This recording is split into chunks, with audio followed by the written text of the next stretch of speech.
What's going on, everybody? This is Afro Think Tank. Black woman says the revolution has already begun, and I'm gonna have to agree with her. If you guys have not been paying attention, the revolution has already started. All right, the revolution, to be honest, all right, we can pick many points in recent history to say, that's the beginning of the revolution. All right, my point of the beginning of the revolution is when Barack Obama got elected. That was the beginning of the revolution for me, because it did something to the African American. It did something to black people. It triggered us. We went from the mud, underneath the mud. All right, we were under the clay. All right, we were pressed underneath the clay, and they put tons and tons of weight in the spot that we were under. All right, we dug our way out of the clay through the soil, and then we had to push that object out of the way just to stand up. Not only did we stand up, get that object out of the way, we got on top of that object, and we was on top of the world. All right, and listen, I understand that there's some people that say, there's some weird black people that are confused about history and they like to question other people's blackness. I never question your blackness. If you black, you black. If the DNA of the ancestors are running through your blood, you black. If I can look at you and see that you black, you black. The eyes are one of the most advanced pieces of equipment known to the universe. So when my eyes process information, I can trust it. Mostly, right? Utilizing other senses to corroborate the information. But my eyes, my eyes can tell me the truth, right? My eyes saw a black man as the president of the most powerful country in the world, during the time in which we knew that America was very much racist, as racist as it is now. But we still got there. We were still able to get up in there, which let us know that we can get anywhere. That solidified it. It's the fact. And once black people knew we can get anywhere, even though we were already striving to get to these places, it just made us double down on it, right? And white supremacy is failing. As you can see, white supremacy is reacting to its loss of power right now, right? As black folks seem to be moving about unbothered by the reactions of white supremacy as we continue to elevate ourselves. You see, you can't stop the revolution. The revolution is something that's happening. It's not something that you wish there was happening. It's not something that we talk about, at the end of the day under a fire, wishing and hoping and praying that some magical black Jesus was going to come and save all of us from the terrible white man. No. This is a collective effort by individual black people and individual groups and organizations on a global scale that's doing things individually but in concert, because all of their actions point towards the betterment and unification of black folks. You can't cut off the head of Pan-Africanism, because there is no head of Pan-Africanism. It's a thriving ideology that's permeating and that's spreading like a virus all throughout white supremacy, killing it, sucking off its energy. All right, taking up space. Right, we're like an invasive species in their white supremacist architecture. We're taking over their architecture. We're going to replace the material of their architecture with our material. We're going to upgrade it over time. And the thing is, the revolution is happening now, but it's happening in a way that a lot of people can't see it, because you're inside of it, right? You're in the bubble. You can't see the bubble. That's why you don't know you're in that bubble, because you can't see it, because the event horizon is so far away from you that you can't recognize it. But trust and believe, everything that you see happening around, all the reactions that white people are having now, all their open racism, they can't even hide it no more, because there's no point in hiding it. Because who they hiding it from? They weren't hiding it from us, because we always knew it was just like this. We always knew it was just like this, right? And it's just other people are now becoming aware, because they have no choice. Because them trying to capitulate to whiteness, them trying to be closer to whiteness, them thinking that it's a better deal to unify with my colonizer, my oppressor, than unify with someone that's never oppressed me or colonized me. Their cultural decision to do that has caused them to fuck around and find out that they are never going to be white enough for white people. Even white people ain't white enough for white people. Matter of fact, the only way you can really be white is to have money. If you ain't white, you that white to go in the trash. You the white trash, right? You're expendable. You're clear. You're non-existent. You're a pawn. You're a slave like the rest.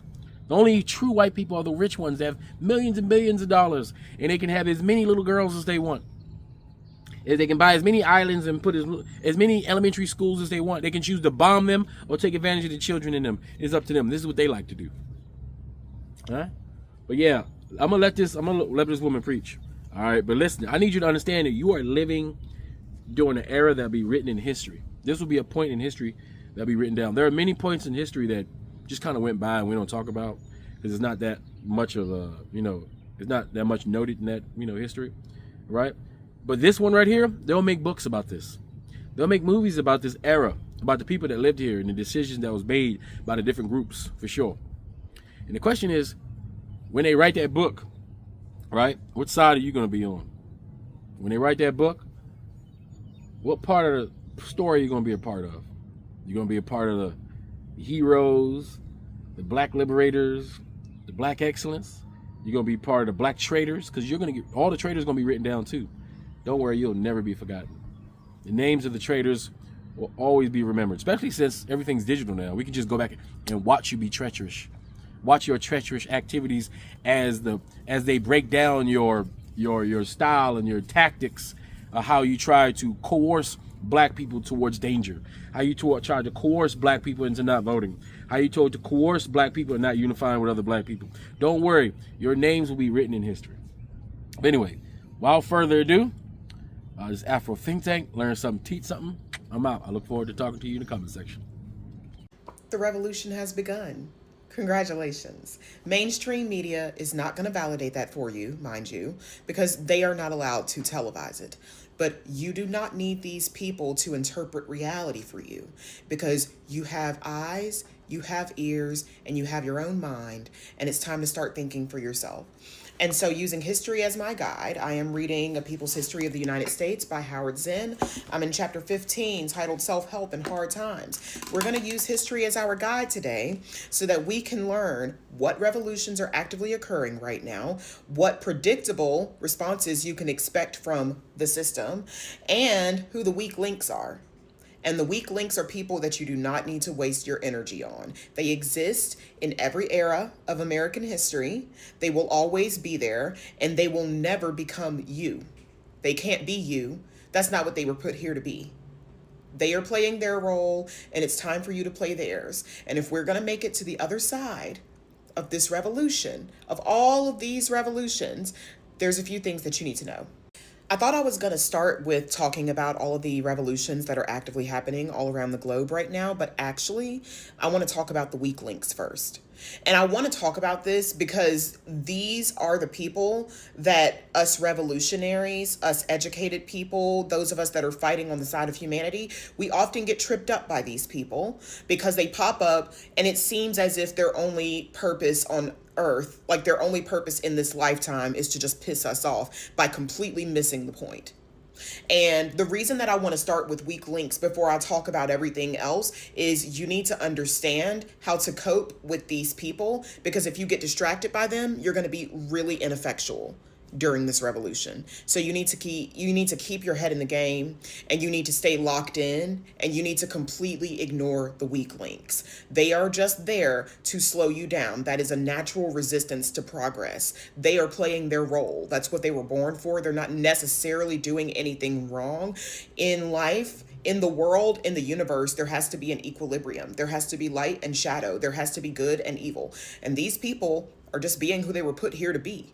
Necessary resistance. And it's because of this resistance that catalyzes revolutions in the first place. So you don't need to lean into these people with hate or anger. You just need to know what they are, and you need to stay woke. So we're going to start with the biggest, weakest link of all, and that's men. Men in general under patriarchy are always going to come out in droves in order to reorganize, stabilize, defend patriarchy, because they've been brainwashed into thinking that it works for them too. And they think that it works for them because they don't know what they don't know, and they've never experienced a world where they can actually be free. So they think that their chains are freedom. They think that their version of masculinity and the subordination of women in general is freedom, is power, is the way the world is supposed to be. And there are many pillars in society that support this way of thinking, including but not limited to religion. And so they're going to come out when women start our own revolution, which I'll get to that in a second, when women start revolutionizing the way that we interact with the world, men are always going to be a group of people, men in general, particularly the younger men, are always going to be a group of people that are going to be easily radicalized. Why are men easily radicalized? I have my notes. Let's check the notes. Men are easily radicalized because due to patriarchy, they often have very fragile, very empty inner worlds. They are not connected to their inner sense of self, to their inner sovereignty. They are hollowed out by patriarchy. Like I've said before, Bell Hooks talks about how patriarchy mutilates boys spiritually and emotionally from the time that they're born. And so these are very empty people that are just caught in this loop of responding to external stimuli, and they're not really led by any internal source of power, and so they're easily manipulated. And another thing that makes them easily radicalized is they are extremely like protective of and defensive of masculinity, because they believe that that's really the only thing that gives them value as human beings.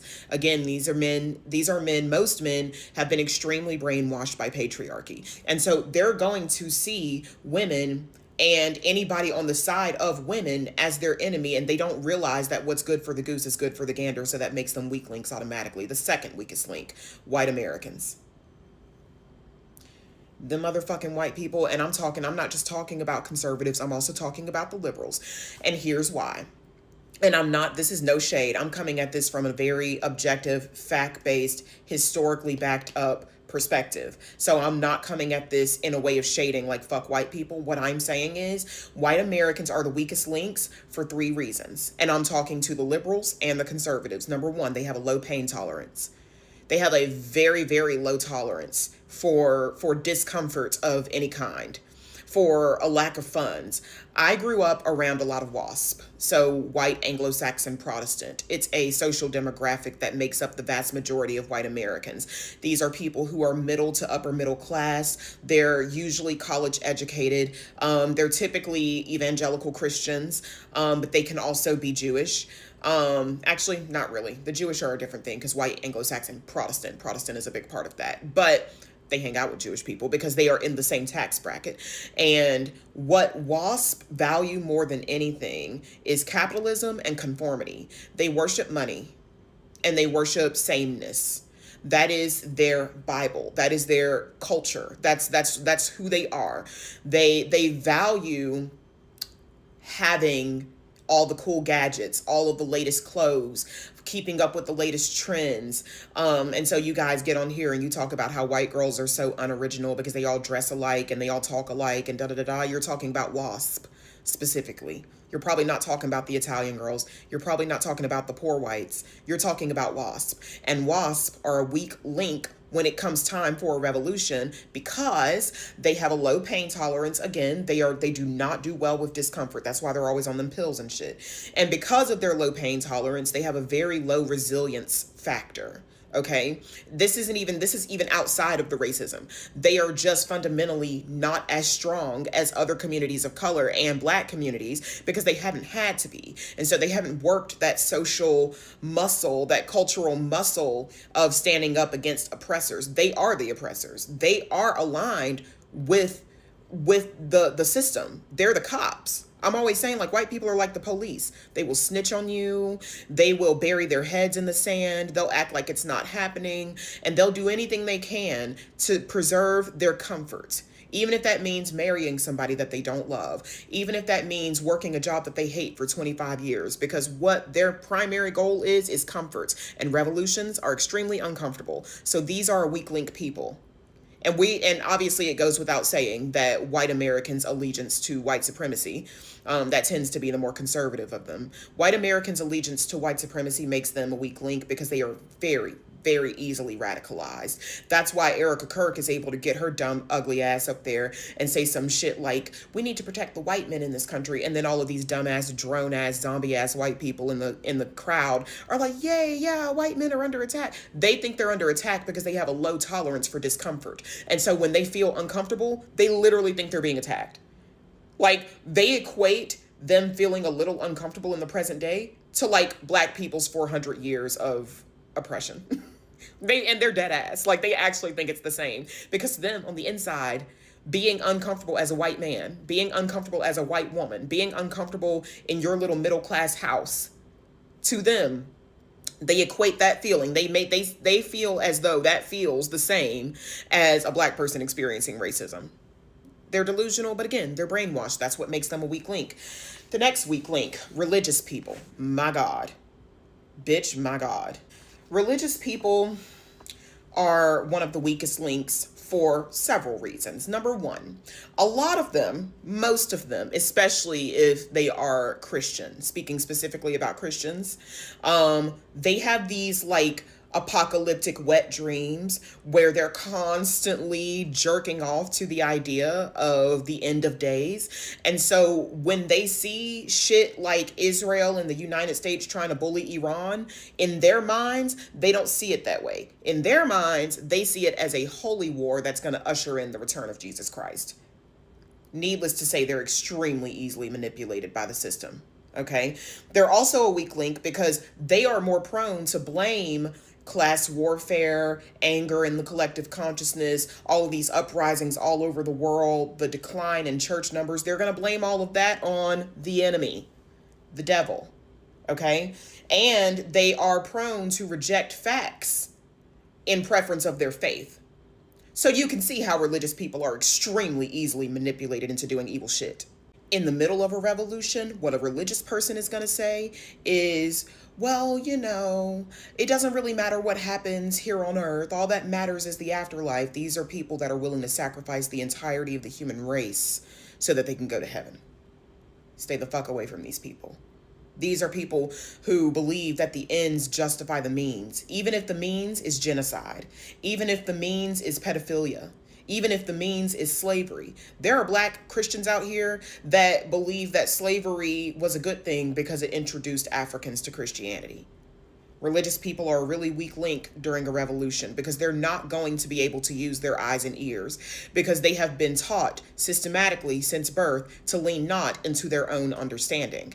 And so they are going to be the ones that are the most likely to allow external forces like the mainstream media and their pastor to interpret reality for them. Weak link, gotta go. And the last weak link, I saved this one for last. I call these people house niggas, okay? The house niggas. You might also know them as happy slaves. You might also know them as boot-licking workers, okay? These people are a weak link because when the rest of us are engaged in class warfare against capitalism, these are the people that think that capitalism is good as long as you work hard. And they legitimately believe that. They fully believe that capitalism is a good system. You're just not working hard enough. You're just not trying enough. Okay. What they don't understand is working class outrage because they are experiencing middle class comforts and they believe that because they've worked for 20 or 30 years and have built up some sort of savings, a little bit of a retirement, and they're comfortable in their middle class life, they don't understand why other people can't just do what they do. They do not see the inherent evils of the capitalist system because they think it's not reality, but they think it's working for them because they think that those breadcrumbs they've been existing on is actually meals, and they will gaslight the fuck out of you if you try to tell them how bad capitalism is, if you try to tell them how much this system isn't working and that they actually deserve more. These are the people who've been in an abusive relationship for so long that they don't even clock it as abuse anymore. They just see it as the way it is, and they're annoyed with you because you keep rocking the boat. Stop rocking the boat. These are the people who, when somebody lights a warehouse on fire, they're going to be like, okay, but you weren't even thinking about the other workers. Now everybody's out of work. Bitch, you're completely missing the point of what this is. We are lighting fire to these buildings of like severe exploitation and wage slavery because the goal is to change the entire system, and you're here worried about a 2-week paycheck, bitch. You don't understand at all what the fuck is going on. Not even going to waste my time talking to you. So, all that to say, the 4 primary weak links during a revolution. We've got men under patriarchy. We've got white Americans under white supremacy. We've got religious people under Christo-fascist supremacy. And we got the house niggas under capitalism. Okay. Now that you know who to watch out for, now that you know who to not engage with as we march forward in this fight for progress, now that you know that, because you're not going to engage with them, right? Now that you know who they are, and these people routinely pop up throughout American history to distract from the cause, now that you know who they are, you're not going to respond to their comments. You're not going to get in knockdown, drag out fights in people's comment sections. You're not going to try to talk your family out of it at family dinner because they're too far gone, and you know that. You know that. In 2026, everybody knows if you're still on the wrong side of history, you're too far gone, you can't be saved. You know that. Now that you know who they are, now that you know what to watch out for, what you need to be doing is reserving your energy so that you have more energy to give to the cause. Stop wasting your energy on these fucking real life trolls, these weak links, and focus on how you can transmute your energy into something effective for the collective. Stop arguing with these dumbass people. Okay, now let's talk about the actual revolutions that are going on right now. We've got class warfare. Luigi lit the flame and y'all have taken it and ran with it. So we've got class warfare that's going on in the States right now. I think we are at, 9 or 10 warehouses and factories that have been set on fire because they're literally enslaving people and don't give a fuck whether you live or die, whether your children eat or starve. Okay, we've got women refusing to play along anymore. Birth rates nosediving, divorce rates skyrocketing. More women are single now than they've ever been in human history, and it's not looking like that's going to change anytime soon. We've got independent journalism that's embarrassing the hell out of mainstream propaganda and reminding all of us of what true journalism is. And this is one of my favorite revolutions because I went to school for journalism. I have a heart for it. I love the field, and it's been bothering me since 2015 or 2016. Seeing how bought and paid for all of these media channels are. And that's why I didn't go into broadcast news, because I didn't want somebody else writing my script for me. We've got Iran, China, Russia, etc. Pretty much the BRICS powers, BRICS. If you've not heard of the BRICS, we're talking about Brazil, Russia, India, China, and Saudi Arabia. Okay, so they are trying to form a coalition, and they have been for the past few years. Iran is now involved. We've got Iran, China, and Russia toppling the West's abusive stranglehold on power. Abusive, racist stranglehold on power. We've also got the American people turning on Israel left and right, because now we're all waking up to how overly involved Israel's been in almost all of the world's atrocities for about 100 years. So now we're all seeing that Israel is actually Hydra. Crazy. And then there's a dictator that was just rejected in Hungary or done or something like that. I'm not exactly sure of his name. My mama was just telling me about him though. And so we got a dictator that's rejected in Hungary. Got it. These are all of the revolutions that are going on right now, or at least a sample size of the revolutions that are going on right now. And if there's more, please drop it in the comments. I want to know more. Like, I can't name everything because this video is already hella long, and I'm really trying to wrap this up because what I want to talk about now that I've named all of those revolutions and now that we're aware of the weak links that we don't need to engage with and waste our energy on, I want to tell you and basically warn you about the predictable systemic responses that you can expect from the American government as we move further into 2026 and beyond. I just decided, you know what? Instead of trying to cram all of that into one video, I'm just going to make a part 2. So, go to the next one. If you ain't down for the Africans here in the United States, period, point blank, if you ain't down for the ones that suffer in South Africa from apartheid and shit, damn it, you need to step your punk ass to the side and let us brothers and us Africans step in and start putting some foot in that ass. That's what I'm talking about. Who taught you to hate the texture of your hair? Who taught you to hate the shape of your nose? Who taught you to hate the color of your skin to such extent that you bleach? Who taught you to hate yourself from the top of your head to the soles of your feet? Before you come asking Mr. Muhammad, does he teach hate? You should ask yourself, who taught you to hate being what God gave you?